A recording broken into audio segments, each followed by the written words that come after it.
All right, class. First off, as always, good day. I'm glad you're here.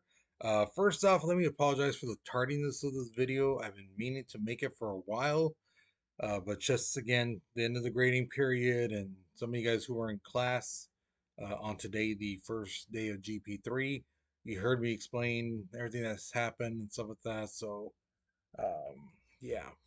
Okay, so I do apologize again. You can still, if you're watching this video, you can still turn it into work, um, and we can do a grade change for GP2. Okay, so let's go ahead and get started with this lesson. Okay, so we're going to analyze to let the decision to let the Bank of the U.S. die. Why did that happen? We're going to talk about too the how the War of 1812 started. Okay, and we're going to create an argument on where our loyalty should lie as Americans. Okay? Now, if you look at this warm up picture, you'll see the different stages of America. Okay, so as you can see, the baby is our infancy when we were first here and things like that. The last one is where we're at in 1812. Okay, so think of it like that. So, what do you notice about the United States as time has gone on, besides us getting taller, obviously? Okay, and again, like I was telling the students in class, you have to put into yourself the mindset of how things were back in the early 1800s. Okay, you can't think of things now. So look at the way the Uncle Sam person looks. Um, Look what they have on them. Look how they've progressed and things like that. So be sure to explain thoroughly. Okay. So pause the video, write your response. Okay, because we're moving on in three, two, one. All right. So after Thomas Jefferson, he's done being president, it's James Madison's turn. He becomes president. He's basically kind of like Jefferson, just a little different, but the thing is, he inherited this international incident between Britain and America. Okay. Now, the thing is, the British were pretty upset with us. Okay. And they started capturing our American ships out in sea.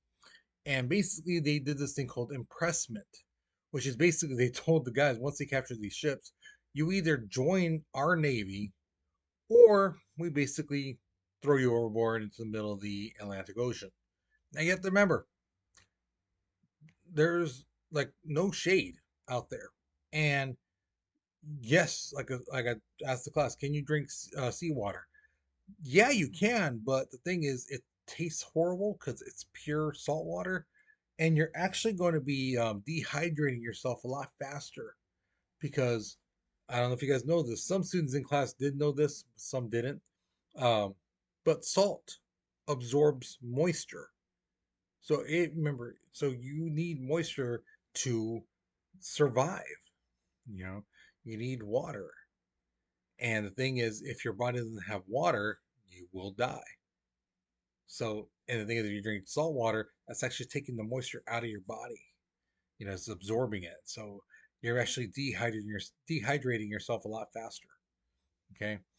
Also, ships were not going around like every day, stuff like that. Okay, so somebody in the middle of the ocean probably won't be found, you know. So chances are those people died.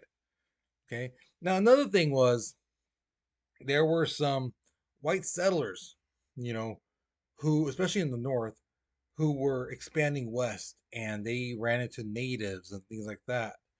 Um, the thing is, they were like, "Oh, why are these natives attacking us and stuff like that?" Well, here's the thing, y'all going into their territory.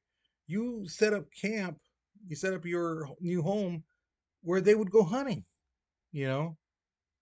So, of course, they're going to go and like, hey, who's this? Who's this person? Things like that. And they're, you know, and of course, more than likely, these white settlers saw them coming and took a shot at them. Hey, get off my territory. These guys are probably wondering who the heck are these guys and what they doing here? This is where we hunt. This is where the deer and all these, animals come to, and that's where we get our food.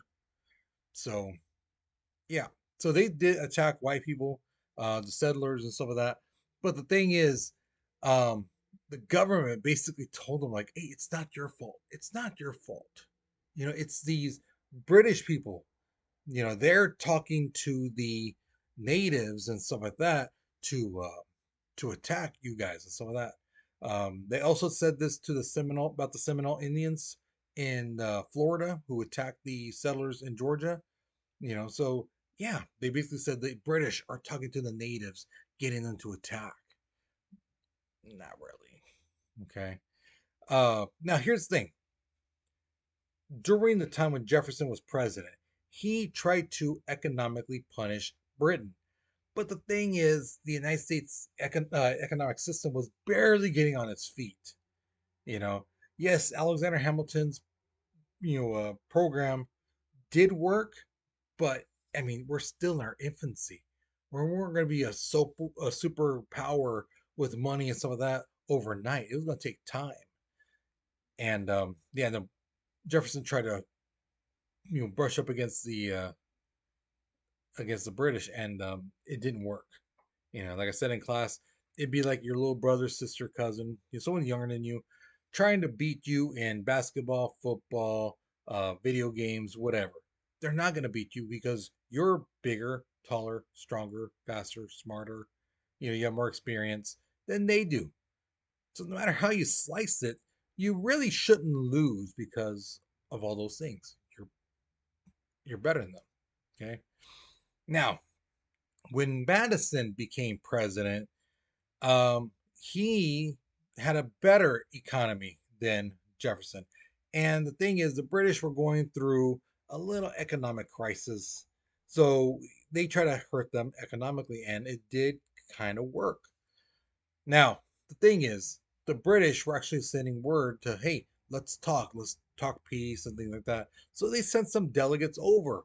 Well, when those delegates got there, they're like, hello, we're here to talk peace. And, you know, they're like, oh, dang, you guys from Britain? Yes, yes, we're the representatives. Oh, well, here's the thing. We just sent a letter over there to you guys, letting you know that we're at war with you guys. What? Excuse me? Yeah, we declared war against you guys. So, um, we'll see you guys in the battlefield. So the British are like, oh, okay, thank you. They get back on their boat and take off back to Britain. And they basically tell the people, hey, they declared war on us. Okay. Now, the thing is, you have to remember, Britain is still one of the biggest, baddest armies in the world. Our Navy is barely started with President Adams, and Jefferson basically cut it off. So we have like 20 boats in our Navy. The British have like 1,000. We don't have many soldiers. We basically have a militia, whereas the British have the best trained soldiers in the world. And here we are, like trying to flex at them, and they're, they're not intimidated by us. So at the beginning of the War of 1812, we were doing pretty well. Okay, our tiny navy was able to hold them off at Lake Erie, Lake Champlain. Um, so they took that like, hey, yeah, we can stand toe to toe with Britain. But like I said, Britain had thousands of ships, you know, so they had no trouble landing soldiers. And like I told you, Jefferson made sure to limit our army and navy because remember he was trying to make the government weaker and basically was like, why spend so much money on these things we don't need? We're not at war. Well, now we are at war, and guess what? We don't have what we need. So the British soldiers actually started marching towards Washington, D.C. Now, they go to the Capitol building, okay?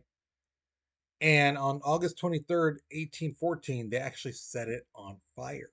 Now, the thing is, the Capitol building is not made of like wood and some of that, not really. It's mainly made of stone and things like that. Yes, there's carpets and rugs and drapes and desks and chairs are made of wood, and that's what caught on fire. Okay. Now, the thing is, the day before this, President Monroe meets some of his generals to talk about how they're going to attack and things like that. And then comes the next day when the British marched and burned the Capitol building. The thing is, then once they burned the Capitol building, news spread that hey, the British are marching towards the White House. So President Monroe's wife, Dolly Madison, is inside the White House trying to organize an evacuation, trying to get things that they need, important documents and some of that. Um, she's basically telling the people, leave, our clothing, leave all that, stuff behind, get the important stuff, documents and maps and things like that. Um, so yeah, they're rounding all this stuff up. They are leaving, and then she's looking around like, okay, we got that, you got that. Who got the painting, the portrait of George Washington? Everyone's looking around like, "Oh, I didn't get it. You get it? No, I didn't get it. You get, you. And so she goes back and she gets this huge painting, which is like 6, 8 feet tall, and she's a tiny woman. And she picks up this thing and she's running out of the White House with it, you know. So just imagine, middle of the night, the British are marching towards the White House, and here's tiny Dolly Madison taking this big old painting of George Washington out of the White House. Here's a fun fact: that portrait still hangs in the White House. If I remember right, it's in the ballroom of the White House.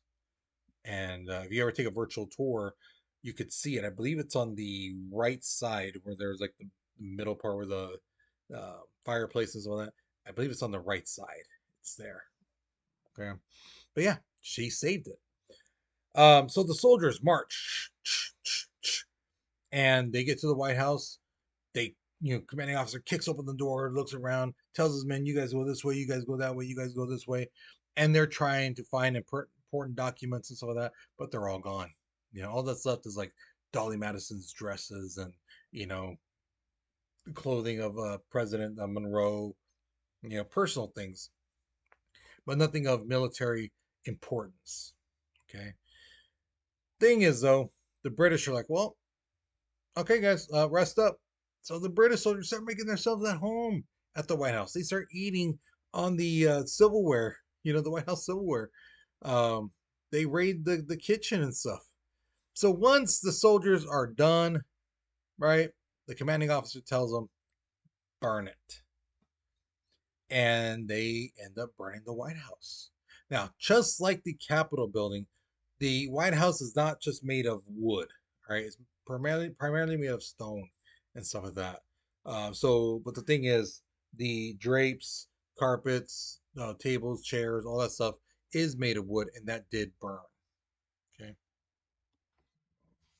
Now, on September 13th, 1814, the British decided to bomb Baltimore. Now, it's not just a simple one ship, two ships shooting out cannonballs. No, they brought out the big guns. They brought out a bunch of ships, and they basically had a goal to like level Baltimore. And that's basically what they did all night into the morning. They're bombing it, cannonballs shooting everywhere. There is like nothing left in that town. It's demolished. Okay. Now, on some of these ships, there were some captured Americans, prisoner of the war type of thing. And one of these guys who was captured was this guy named Francis Scott Keys. Now, while he was on deck, either from like cleaning or, allowed to come up to get some air or whatever the case may be, um, he was looking out, was like, Baltimore's destroyed. It's completely leveled. But in the distance, he could see a pole standing. And on the top of that pole, the American flag is waving in the air. And a sense of like patriotism came over him. And he wrote this long poem called The Star Spangled Banner. And this would later become our national anthem. Now, you heard me say it's a long poem, but the national anthem is actually not that long. That's because it's only the first section of the poem. What you guys hear before the baseball games, football games, before the sports events and some of that, that's the beginning part. That's the first like verse. Okay. The oh say can you see by the dawn's early light. That's the first part. Okay, there's like three more parts after that. Okay. Um Now the thing is, Monroe and no, he's trying to get peace. He's trying to get a peace. And on December 24th, 1814, he's able to get the Treaty of Ghent signed. Okay. Now the thing is, what makes this treaty unique, it is that it actually restores the borders. Typically, when a conquering country during war conquers a territory, it's theirs. It's always been that way. Like when we beat the British, um, we that all that land that was British that we conquered, we owned. You know. So this time though, Britain said, no, no, no, we don't want our land back, or we don't want that land back. So yeah, it was very odd. Okay. Now the thing is, you would think some Americans would be like, oh my God, we got our butts kicked. The British just swamped all over us, burnt the White House, burnt the Capitol building, things like that. But no, they, a lot of Americans were like, yeah, yeah, we went toe to toe with the British, you know, and some countries were actually kind of like, oh well, hey, look at that. They went toe to toe with the British again, and um, the British didn't take over them. So good job, America. And a new sense of patriotism fell over the people. Now the thing is, the other political group, the Federalists, were like, why are you guys celebrating? We got our butts kicked, you know. And the anti-federalists or the Democratic Republicans, they were like, oh, see that group, the Federalists, look at, they were scared. They didn't want to join. They didn't want to go to war with Britain. Look at them, ooh, bunch of sissies. Ooh, like, oh, we're gonna lose. And the Federalists like, we did lose. We got our butts kicked. Look at the Capitol building. Oh, don't pay attention to that. Look at, no, no, we went toe to toe with the British. We're badasses. So yeah, it's kind of weird. So with that type of mentality and people saying that kind of stuff about, oh, we went toe to toe with the British stuff, people started joining the Democratic Republicans, seeing that the Federalists were weak. They didn't want to join the war. They thought that fighting the British was stupid and that we'd lose. Well, the thing is, we did. But again, people are easily swayed, and people don't want to look weak. So that really hurt the Federalist Party. Even though they were right, the Democratic Republicans were able to spin it so that they looked like the strong group, and uh, the Federalists looked like a bunch of weaklings and things like that. Now, here's the thing: Alexander Hamilton's bank idea, it had to be renewed. Okay, just because they created it doesn't mean it sticks forever. So the Congress had to approve it. Okay, and yeah, the president said no. He didn't like the idea. Again, Jefferson didn't like it. Ergo, Madison wasn't going to like it. And yeah, it wasn't approved. Now, the thing is, some Americans were like, well, so what do we do if there's no Bank of America, Bank of the United States? What do we do? So they kind of said, you know what? If the federal government can make a bank, so should the states. And citizens who have a lot of money who want to create their own bank, let them, you know. So the thing is, a lot of these places created their own banks, but the thing is, they didn't have the actual money that the US government was using. So they made these things that you see examples of right there. Those are banknotes. Those are basically promises to give you real money. Okay. So yeah, those aren't real. That's not real money. It's basically a promise, you know, that yeah, we'll give you real money. Okay. So yeah, and the thing is, without that uh, Bank of the United States, there was nobody to regulate the trade industry. Because remember, this bank made sure that the buyers didn't, didn't the prices didn't go too high for them, and for the sellers that the price didn't go too low for them. They try to find that even keel, good for both buyer and seller. Whereas now, the market is just going wherever, and things are getting miscued because hey, people are like, I need lumber, so I'll give $100 per ton. So people would bring tons and tons of wood for lumber. Well, now that there's so much, the price is going to drop. So it caused an issue. And thing is, after the War of 1812, um, there was more of a sense of unity.